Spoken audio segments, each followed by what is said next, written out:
S ಈ ಬಗ್ಗೆ ಮಾತನಾಡೋದಕ್ಕೆ ನಮ್ಮ ಜೊತೆ ಸಂಪರ್ಕದಲ್ಲಿದ್ದಾರೆ ಇದೀಗ ರಿಷಾ ಅವರು ಬಿಗ್ ಬಾಸ್ ಸ್ಪರ್ಧಿ ಆದಂತ ರಿಷಾ ಅವರಿದ್ದಾರೆ. ಎಸ್ ಮೇಡಮ್ ನಮಸ್ತೆ.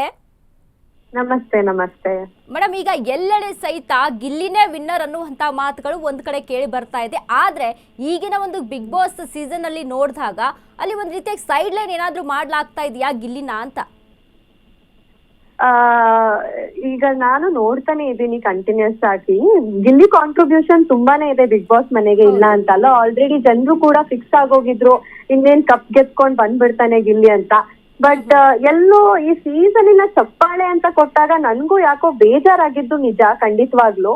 ಸೊ ಯಾಕಂದ್ರೆ ಕಾಂಟ್ರಿಬ್ಯೂಷನ್ ಅಂತ ಬಂದಾಗ ಗಿಲ್ಲಿ ತುಂಬಾನೇ ಟೈಮ್ ನಗ್ಸಿದಾನೆ. ಅಷ್ಟೇ ಏನೇ ಆದ್ರೂನು ಇವಾಗ ನಂದು ಒಂದು ಏನೇ ಡಿಫ್ರೆನ್ಸಸ್ ಇದ್ರೂನು ಈಗ ಹೊರಗಡೆ ನಾನ್ ಒಳಗಡೆ ಹೋಗ್ಬೇಕಾದ್ರೆ ನನಗ್ ಗೊತ್ತಿತ್ತು ಅವ್ನ್ ಕ್ರೇಜ್ ಹೇಗಿತ್ತು ಅಂತ.